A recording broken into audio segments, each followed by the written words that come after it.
voici à Galerie Kent où actuellement se déroule l'exposition Impress, une exposition avec pour thématique le papier, toutes les œuvres sur papier, qui fait un peu écho au Salon Stampa de Madrid, qui est une foire sur les œuvres gravées. Nous sommes en présence de Saïd Messari, qui est un de nos grands artistes marocain, chamalien du Nord et que l'on retrouve depuis des années à Madrid.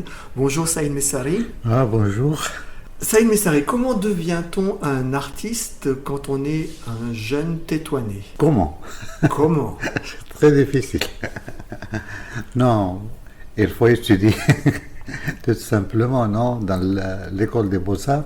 Mon cas, j'ai étudié à l'école des Beaux-Arts de Tétouan. Et après, j'ai allé à Madrid pour étudier mes études supérieures. Et c'est ça le secret. C'est-à-dire que vous avez fait l'école des Beaux-Arts de Tétouan, vous avez fait la section des arts de l'université Complutense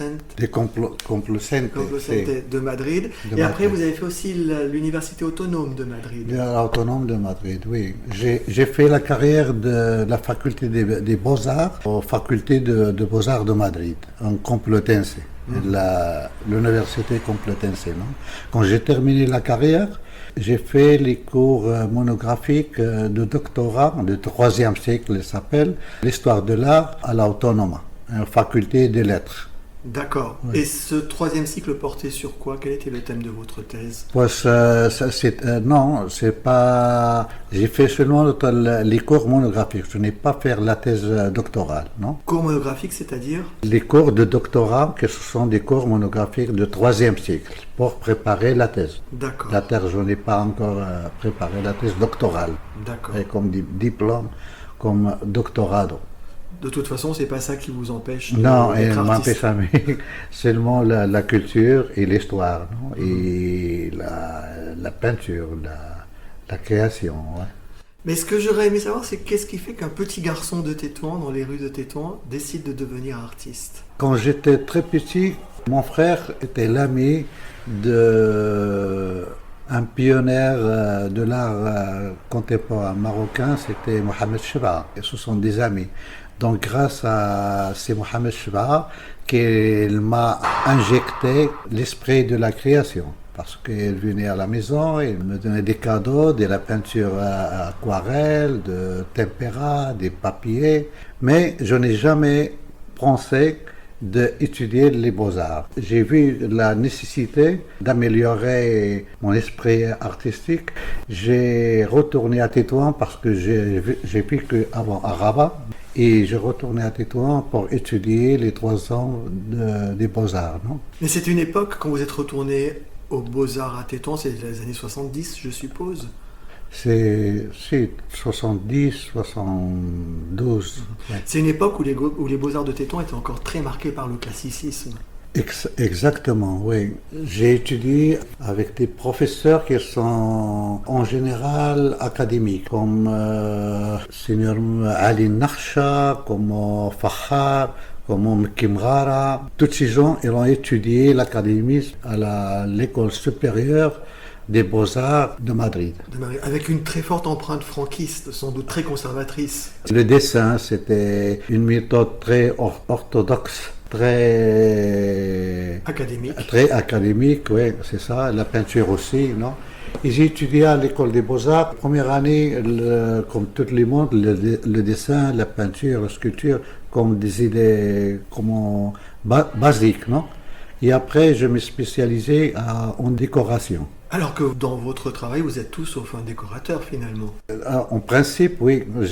J'ai eu l'occasion de travailler avec des jeunes professeurs qui sont venus à Tétouan de l'Espagne, comme Martin Daoudi, qui nous a donné beaucoup d'idées de créer des objets très modernes comme ça, de faire la peinture murale. C'était un esprit de modernisme, le principe de modernisme dans l'école. Cette école de Tétouan dans laquelle vous avez appris votre art est à la fois très académique, franquiste, conservatrice, et dans un héritage direct de ce que Bertucci, en créant l'école, avait impulsé, c'est-à-dire une espèce d'orientalisme.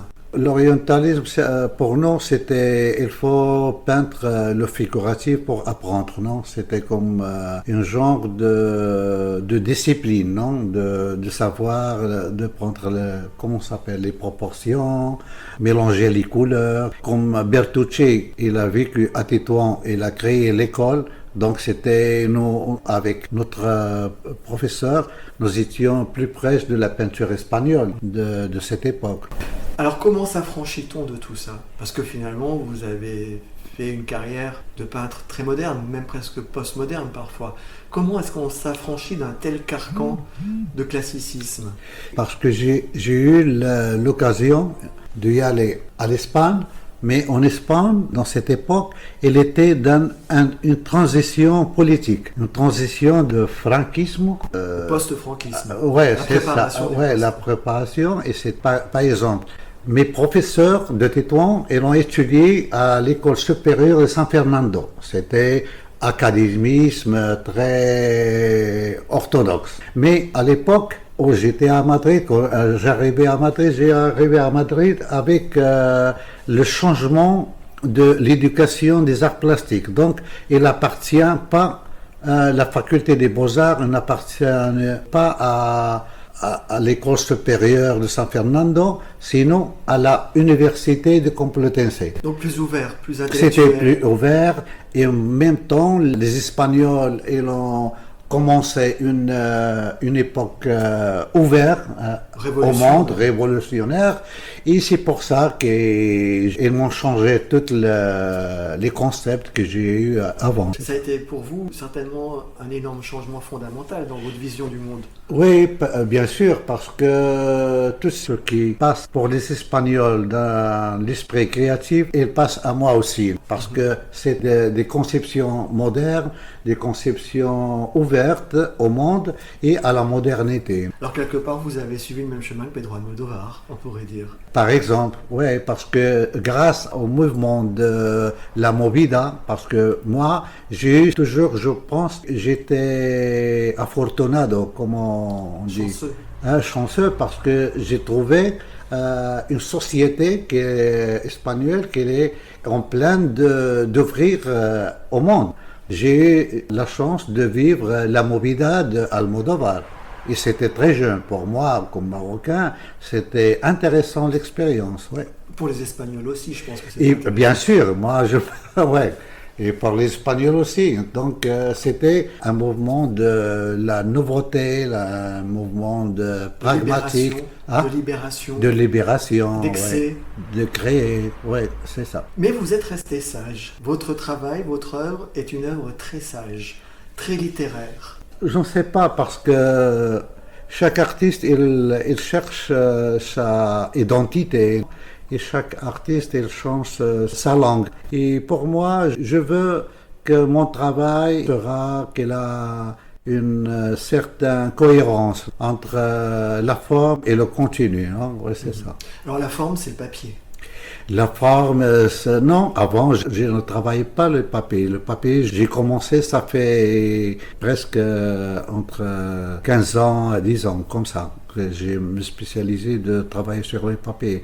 Mais avant, moi, j'ai étudié là-bas la peinture murale, le fresque. Mais j'ai pensé que je termine ma carrière et je vais travailler des fresques dans les rues. C'était pas ça. Donc, c'était très difficile d'avoir de travail avec la peinture murale ou avec des fresques. Donc, vous avez fait la Movida dans la rue, finalement, complètement. Dans la rue, oui, c'est ça. La révolution dans la rue. La révolution dans la rue, oui, c'est ça. Donc, j'ai travaillé beaucoup sur la peinture et j'ai fait pas mal des expositions sur la toile, sur la peinture. Mais quand j'ai terminé la carrière de Madrid, j'ai terminé mes cours monographiques aux facultés, donc j'ai eu deux options.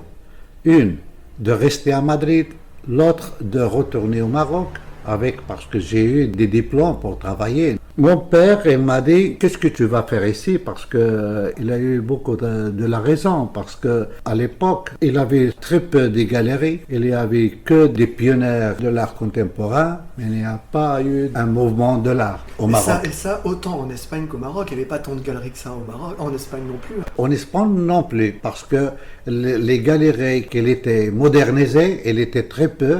Il travaillait seulement avec les pionniers de l'art contemporain espagnol, comme Luis Feito, Canogar, des mouvements comme ça, très pragmatiques par rapport à la culture traditionnelle de la peinture espagnole. Ta pièce, bien sûr. Ta pièce, bien sûr. Ouais. Ta pièce vous a un peu inspiré quand même. J'ai une légère influence de chaque artiste universel, comme Tapies, comme Picasso, comme Goya. De chacun, j'ai pris un petit peu de technique, parce que Tapies, il fait des graphismes que moi, je le vois, c'est comme un calligraphe arabe. Parce qu'il écrit. C'est une composition écrite, oui. Ouais, Graphique. Ouais, c'est ça. Donc, et la peinture en général espagnole, si on va comparer avec l'italien a toujours été la peinture moderne très très ouverte. La française aussi. C'est pour ça qu'on trouve entre Fernand Léger et Picasso à Paris, il y en a beaucoup de différences. Au Matisse, chacun il a sa originalité, non? Mais en Espagne, et on travaillait beaucoup sur les textures. C'est pour ça, moi, j'aime bien la texture. Et ça, c'est une influence énorme parce que, effectivement, tout l'art espagnol, d'après le franquisme, est très texturisé et ce que vous faites est très très très texturisé aussi. C'est peut-être ça la véritable influence directe. Ouais, c'est effectivement, c'est ça ce qui s'est passé. Moi. Alors, il me semble que votre travail de peinture, de couleur, me rappelle beaucoup l'abstraction lyrique à la façon d'Alechinsky. Qu'est-ce que vous pensez de cette remarque? Si, parce qu'ils font partie de notre culture aussi. Parce que tous les Marocains, en principe, ils travaillent beaucoup de l'abstraction pour se libérer de figurative. Même la calligraphie, c'est figuratif, il a un sens figuratif. Parce que quand tu écris quelque chose, c'est une forme que tu es en train de dessiner. Mais de faire la narration, moi je m'approche parfois à la narration, c'est pas littéraire, mais il faut toucher des thèmes. Par exemple, quand je travaille sur la mémoire, j'aime bien que la personne perçoive quelque chose que moi je transmets comme un thème. Comme ça. Alors quels sont vos grands thèmes de prédilection?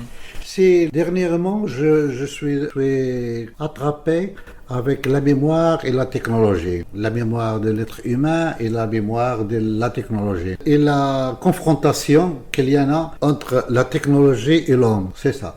C'est ce que nous vivons en fait. Oui, c'est ça, c'est la réalité. Parce qu'il y en a beaucoup de gens qui pensent que la technologie ou la virtualité, elle va venir. Mais ils ne savent pas que la virtualité, c'est une réalité que nous vivons. Parce que ma mémoire maintenant, c'est pas ma mémoire très pure humaine. Parce que il faut que je consulte à la mémoire de mon téléphone, à Google, à la mémoire virtuelle. La mémoire virtuelle forme partie de ma mémoire maintenant. L'homme que vous représentez est un homme donc déjà virtualisé fortement. Oui, c'est ça. C'est comme ça.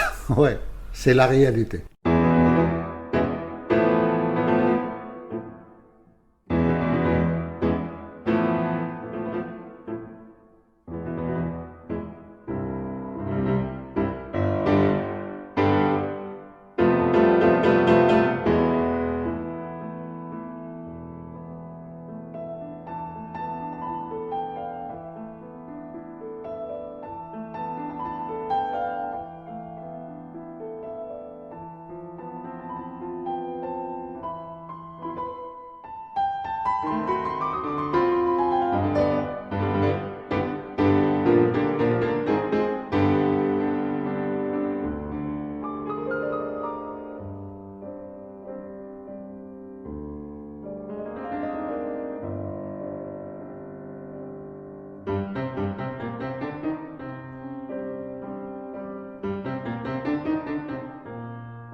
Depuis une quinzaine d'années, vous travaillez sur le papier. Et le papier, c'est exactement la version antinomique de la technologie. Oui, c'est vraiment parce que à partir de la crise de 2007, j'ai commencé vraiment de travailler sur le papier et de chercher un chemin que ça sera comme une cause dans la création ou une attitude très personnelle pour enfrentar, pour affronter les idées, les nouvelles idées ou les nouvelles attaques de la technologie à notre métier. Parce que moi, quand j'ai terminé la carrière, j'ai cherché du travail avec des galeries, c'était très très difficile de rentrer. Quand quelqu'un sort de la faculté, il pense qu'il va trouver le travail directement, comme Picasso, on va gagner beaucoup de l'argent rapidement. Et ça, c'était pas normal et c'était pas logique et c'était pas facile. Donc j'ai commencé de travailler avec des ateliers professionnels de l'art de l'estampe. D'accord. Donc j'ai travaillé comme un ouvrier d'art, c'est pas comme un artiste, c'est pas comme un graveur. Parce qu'en Espagne, il y en a deux choses qui sont différentes. Il y en a parce que tout le monde il pense que la gravure et l'estampe, c'est la même chose. Non, il y en a un graveur, ils peuvent être seulement un graveur, et un estampeur, c'est un autre métier, qu'il y en a beaucoup de gens qui travaillent que d'estampeurs. Par exemple, la calcographie de Madrid, nationale de Madrid, il y en a des estampeurs que ce sont des gens qui travaillent d'une manière, c'est un métier qui travaille, qui fait seulement des estampes de Goya, de Velázquez, de je ne sais pas moi, ils travaillent comme des estampeurs. C'est un art, c'est un métier très intéressant. Mais dans ReproArt où j'ai travaillé, moi j'ai travaillé, c'est pas comme artiste, j'ai travaillé comme estampeur. Et j'ai appris beaucoup que je n'ai jamais appris à la faculté, comme estampeur. Là, il faut une rigueur technique colossale, il faut être absolu et capable de travailler sur plusieurs styles et plusieurs champs différents. Ça demande de l'ouverture, de l'adaptabilité et puis une rigueur énorme. Exactement, parce que, par exemple, pour moi, quand j'ai travaillé avec ReproArt, quand j'ai une demande de ReproArt pour moi, comme un travailleur, il me dit, cette bodega, cette nature morte, des fleurs, je veux 275 qui sont totalement égales. C'est l'art des stampeurs. Il faut faire une copie artisanale, mais c'est pas une édition. Chaque copie, il a une tonalité différente à l'autre. Non, il faut être exactement parfait. C'est grâce d'être estampeur, je suis un artiste de l'art multiplié. Parce que je peux multiplier des choses et je peux le faire identique, une copie identique. Ça, c'est la définition d'un stampeur, non? Oui. On dit, oui. Et les graveurs, il y en a des artistes qui travaillent dans l'offre graphique, ils peuvent seulement, parce que dans ReproArt, moi, je fais comme estampeur, mais il y en a des artistes qui sont des graveurs, qui faisaient des planches. J'ai passé presque 3 ans à ReproArt, ils n'ont jamais accepté une gravure réalisée pour moi. Et pourquoi? Parce qu'ils ne me considèrent pas comme graveur. Parce que moi, j'ai préparé des petites gravures et je les présentais à la direction. Ils m'ont dit, mais ça c'est très intéressant parce qu'ils ne savent pas que moi j'ai étudié les beaux-arts. J'ai une fond comme un peintre parce que moi j'ai étudié. Eux, ils m'ont pris parce que moi je peux faire des estampations identiques. Ils vous connaissent comme un artisan. Un artisan, oui, c'est ça. Mais dans le métier d'artiste, il y a aussi l'artisanat, donc c'est bien d'avoir... C'est ça. Et c'est pour ça que la partie artisanale, elle a influé sur moi beaucoup. Et j'ai appris beaucoup de choses avec la gravure en la réalité, avec d'être estampeur. Premièrement, la discipline.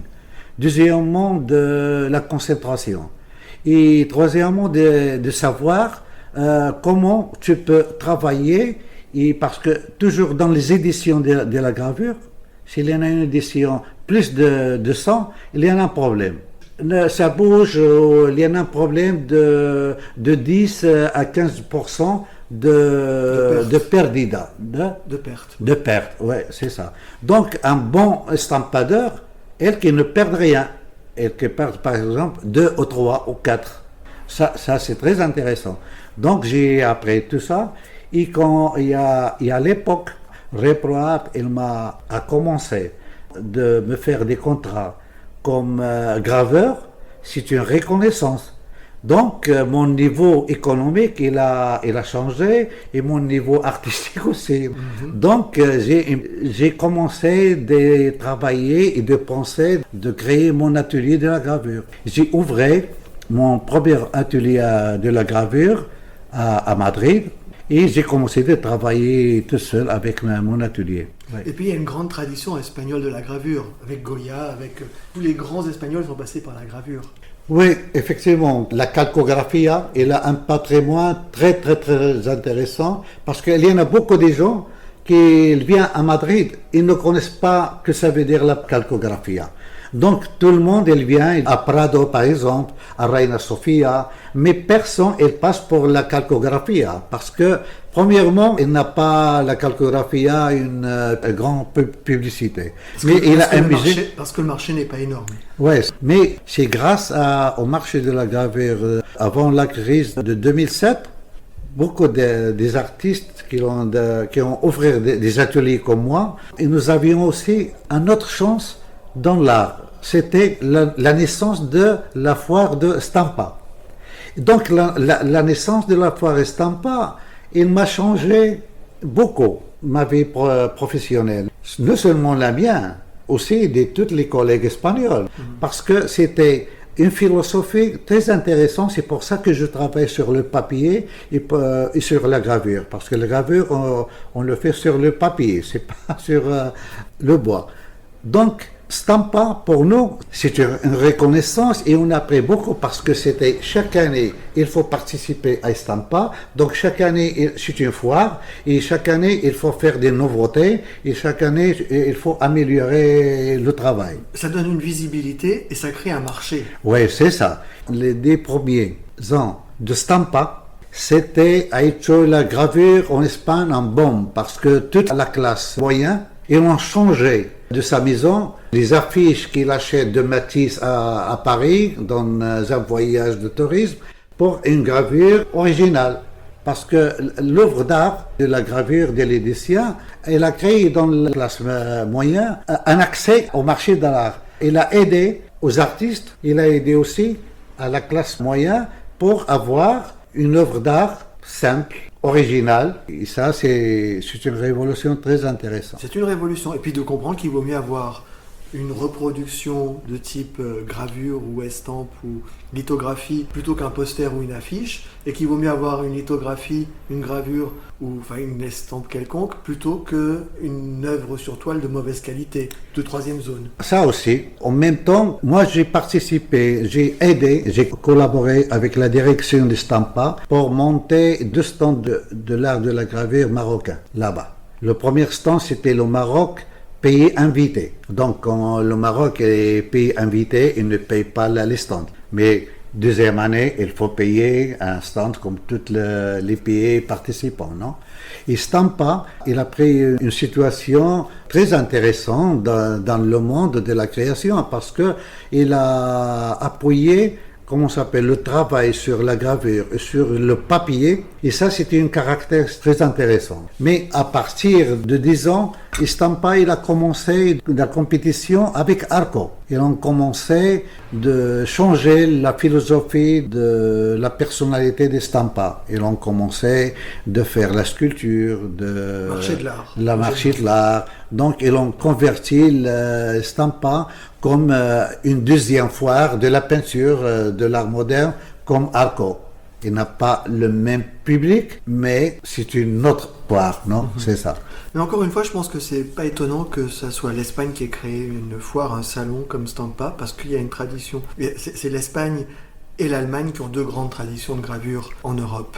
Et c'est donc ça qui vous a amené au papier. C'est donc à la fois votre travail d'abord d'estampeur, ensuite de graveur, la reconnaissance que cela représentait pour votre technique et votre savoir-faire, et ce salon qui vous ont amené à travailler le papier. C'est ça. Et j'ai commencé à donner au monde de papier le respect qu'elle a. Parce que l'art de papier en Occident du monde, il n'est pas assez bien évalué comme la Chine, comme la culture C'est japonaise. la Chine qui l'a inventé. Ils ont inventé le papier. Les Chinois, les Indiens, non? Oui. Les Japonais, ils ont une relation avec du papier, c'est une relation sacrée. Ils respectent beaucoup l'art de papier. Où le papier est travaillé comme une matérialité en soi. Ouais. C'est-à-dire que la moindre petite différence de grain fait une différence de qualité du papier et d'identité du papier. Pour moi, ce que je respecte de ça, c'est le japonais ou le chinois, ils respectent le papier. Et ça c'est très intéressant. Par exemple, moi, j'ai venu ici au Maroc, ça fait maintenant 15 ans comme ça, pour présenter mes travaux à Casa. Et une galerie, elle m'a dit, c'est très bien ce que tu es en train de faire, mais est-ce que tu as de la peinture à huile? Et moi, je disais, j'ai la peinture à huile, mais je ne l'expose pas. Et c'est vraiment, j'ai de la peinture, j'ai fait de la peinture. Mais le ex-directeur de Stampa, c'est lui qui a créé Stampa et qui a idéalisé Stampa Oui, oui. et qui a conceptualisé Stampa. Victor Del Campo, il a disait toujours, la gravure, ce n'est pas la sœur orphelin de la peinture. C'est un champ de la recherche. Comme la sculpture. C'est comme la sculpture, c'est comme la peinture, c'est comme des autres domaines. Mais je crois que le Maroc, en peaufinant sa connaissance de l'art contemporain, commence maintenant à apprécier les œuvres sur papier et commence à apprécier l'identité propre du travail sur papier. Au Maroc, ils ont commencé, mais il faut travailler plus dans ce champ parce que la peinture au Maroc, elle a pris spectacularité de marché. Oui. Et là, ça coûte très cher. Mais ça, c'est bien, parce qu'il y en a des gens qui donnent la valeur à l'art, ça c'est bien. Mais il y en a, la classe moyenne, n'ont pas l'accès des travaux qui sont coûteux, qui sont trop chers. Alors, il y a ce problème effectivement du marché marocain de l'art contemporain qui est un marché extrêmement spéculatif.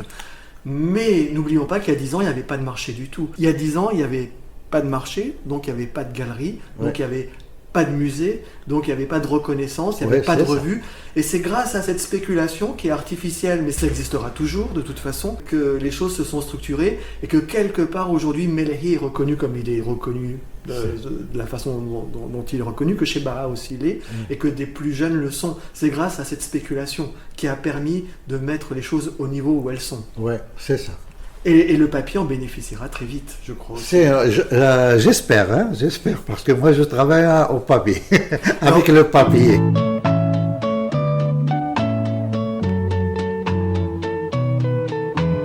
Tous les garçons et les filles de mon âge se promènent dans la rue de par deux. Tous les garçons et les filles de mon âge savent bien ce que c'est qu'être heureux.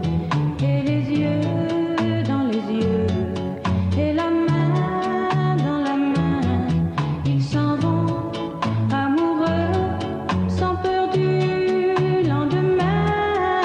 Oui, mais moi, je vais seul par les rues, l'âme en peine. Oui, mais moi, je vais seul, car personne ne m'aime. Mes jours comme mes nuits sont en tout point pareils, sans joie et plein d'ennui. Personne ne murmure je t'aime à mon oreille. Tous les garçons et les filles de mon âge font ensemble des projets d'avenir.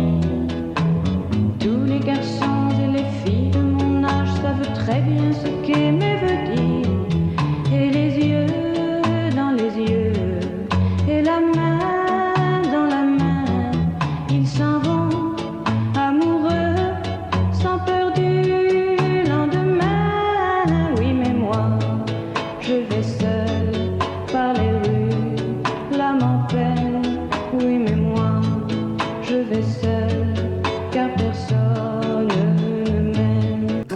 L'installation au papier au Maroc a eu une étape très importante, c'était quand même l'atelier de gravure de l'Institut français à Tétouan, qui a été un lieu phare pour tous les artistes marocains qui sont venus travailler la gravure, apprendre la gravure.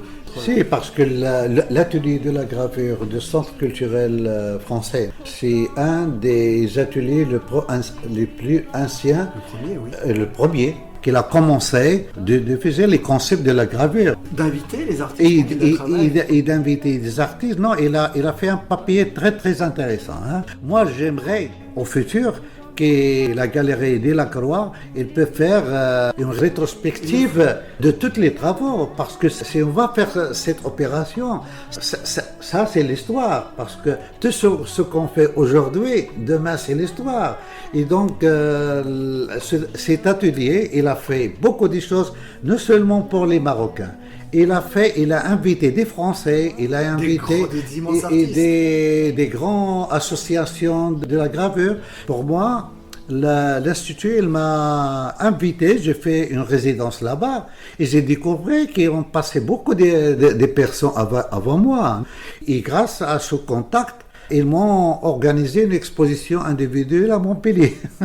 Mais en même temps, non seulement parce que la gravure en France, elle est très développée, parce que j'ai participé dans une résidence à Palouel, en Normandie, mais j'étais vraiment impressionné pour l'organisation. Ceux qui ne savaient pas qu'il existe en France la fête de l'estampe. Et ça, c'est très intéressant.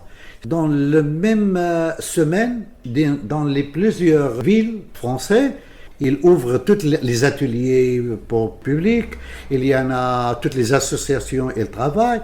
Et c'était pour moi choquant, parce que même en Espagne, nous avons beaucoup des artistes qui travaillent, nous n'avons pas une fête, nous avons seulement la foire. Ouais. Mais alors en France, c'est quand même les grands artistes de l'estampe, on va dire que c'est Jean-Charles Blé, on va dire que c'est Michaud, Henri Michaud, on va dire que c'est Pincemin, qui d'ailleurs est venu à Tétouan. C'est quand même très intellectuel. L'art de l'estampe, étant associé au papier, est associé à l'intellectualité. Ce qui est votre cas aussi. Moi, j'essaie, maintenant je suis dans une époque que j'ai beaucoup d'idées, il faut prendre les idées peu à peu pour canaliser les recherches comme ça, avec tranquillité et tal, non? Mais j'aimerais bien que je serais un bon intellectuel au futur, pourquoi pas, dans la gravure. Quand on vous voit venir au Maroc et à Tanger, vous êtes toujours... notamment, on sent que c'est un de vos proches amis avec Barnabé Lopez Garcia, qui est un des summums de l'intellectualité sur les réflexions géopolitiques en Espagne. Donc on sent qu'il y a tout un entourage très intellectuel. J'ai eu de la chance. Quand j'ai arrivé à Madrid, j'ai eu beaucoup des amis qui sont arabistes. Oui, orientalistes. Orientalistes, non? Dans le sens contemporain du terme. Contemporain, ouais, c'est ça. Et j'ai appris beaucoup d'eux. J'ai appris beaucoup parce que... Et peut-être qu'eux ont appris beaucoup de vous aussi. Et peut-être, oui. La vie, c'est comme ça, non? C'est l'échange, oui. Et alors, qu'avez-vous appris avec eux? J'ai appris beaucoup de choses. J'ai appris que la lecture, c'est très intéressant dans la vie.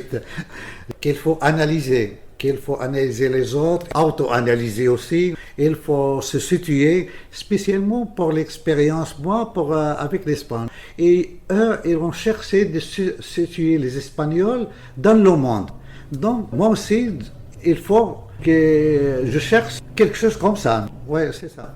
Donc, c'est avec les orientalistes, les chercheurs orientalistes madrilènes que vous êtes devenus un symbole de l'intellectualité de l'art marocain. Non.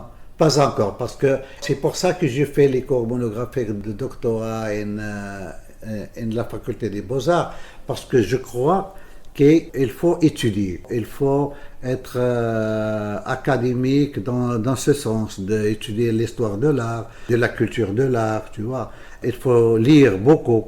Nous, les artistes en général, dans les facultés ou dans les écoles des beaux-arts, nous apprenons que des techniques, le travail manuel et de l'atelier. Non, il faut s'alimenter avec les concepts parce que le monde il est en train de changer, la culture elle change, il faut vivre ça et s'alimenter de ça. Non? Alors, dernière question, comment êtes-vous arrivé à ces œuvres qui ont des formes rondes et qui ressemblent à des portraits, tant à des portraits du XVIIIe siècle qu'à des camées antiques, où on voit des personnages de profil? Comment êtes-vous arrivé à travailler systématiquement sur ce format-là et dans cet esprit-là? C'est seulement ce que je voulais faire dans la gravure, parce que dans la gravure, il est toujours la gravure. Se travailler avec des formes ou rectangulaires ou carrées. Et l'estampe peut être circulaire, mais l'estampe dans un carré ou dans un rectangle. Dans l'orthodoxie de la gravure en Occident, il ne faut pas couper le papier avec le ciseau, il faut avec un cutter, il faut laisser étaler. Donc, comme moi, je n'ai pas cette base de l'orthodoxie, je cherche des nouvelles formes. Donc, j'ai pensé de travailler sur des châssis qui sont circulaires, qui ont la dimension d'apporter quelque chose à la gravure. C'était l'objectif de sortir de le normal ou de la tradition de la gravure, parce que les ateliers de la gravure où j'ai travaillé, ils sont beaucoup, ils sont très sacrés. Non? Et c'est rectangulaire, un point, c'est tout. Donc il faut travailler, non, parce que le gravure, il faut le faire comme ça. Et non, on ne peut pas, chez moi, je veux expérimenter quelque chose, et pour moi, j'ai un esprit un petit peu révolutionnaire. J'aime bien expérimenter pour avoir des nouveaux résultats. Sinon, si je fais la même gravure comme il fait l'autre, donc moi, je n'apporte rien. C'est pour ça que j'ai commencé de travailler sur des supports triangulaires et des supports circulaires. Et alors dans ces cercles, on trouve des portraits, des profils de fantômes quelque part. Et là, on rejoint votre thème de la mémoire. Ouais. On retrouve des salamandres, des lézards, tout un univers un peu antique. Ce sont des profils qui sont neutres. C'est pas une tête marocaine, c'est pas une tête chinoise, mais c'est une tête humaine. En même temps, c'est pas une tête féminin ni masculin, c'est une tête. Donc dans la tête, ce qu'il me passe à moi, à Madrid comme Marocain, ils peuvent passer à un Chinois qui vit aux États-Unis. Et thématiquement, quand je relationne ces têtes avec la mémoire et tal, donc la mémoire, elle est dans la tête, c'est pas dans les poches, non? Donc c'est pour ça que je vais créer quelque chose comme ça de neutralité, pour donner un art que ça sera un petit peu universel. Universalité, ouais, de profil humain. Et il y a aussi ces œuvres que vous travaillez, des sculptures que vous faites dans des livres, dans des pages, en redonnant à la reproduction une troisième dimension, mais une troisième dimension qui s'ouvre comme un livre. C'est très étrange comme travail, c'est très beau, c'est très poétique, c'est très littéraire.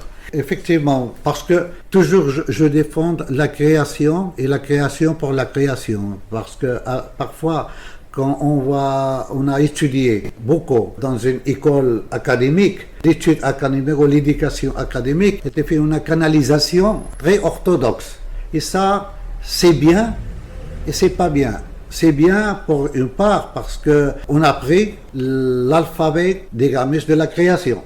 Ça, c'est bien. Toi, tu peux créer ton langage. Mais c'est pas bien parce que si tu vas toute la vie, on fait la même chose. Moi, je me rappelle dans une interview qu'on fait à Pedro Almodóvar, ça fait dans ce troisième film. Je crois que c'était Del Torero. Bon, par conclusion, le journaliste il a dit à Pedro Almodóvar, pourquoi tu n'as pas un style sur le même thématique des films? Parce que ce premier film et le deuxième film et le troisième film sont des Almodóvar, mais chaque film, il a ses personnalités. Il a dit, donc lui, il crée dans la création. Quand il n'a pas de la création, il va répéter ce qu'il est en train de créer. Donc, ce que j'ai appris de cette intervention d'Almodóvar, le plus important dans l'art, c'est la création. Et de se renouveler, et de chercher des... Ouais, c'est ça.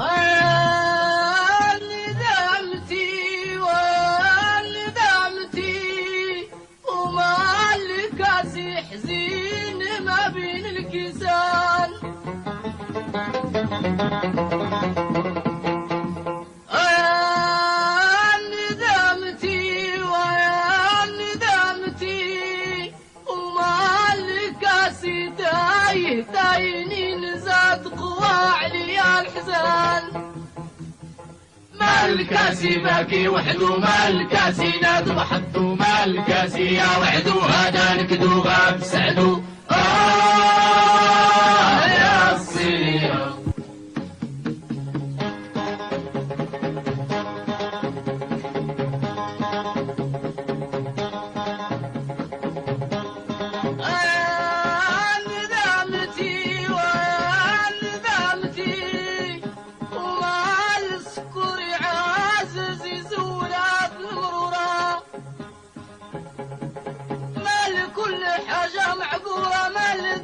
هكذا مهجورة من كورة مقهورة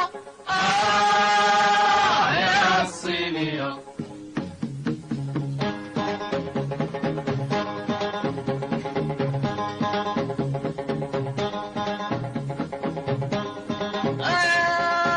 ندامتي ويا ندامتي وليعت بالرادي فين غادي تشحار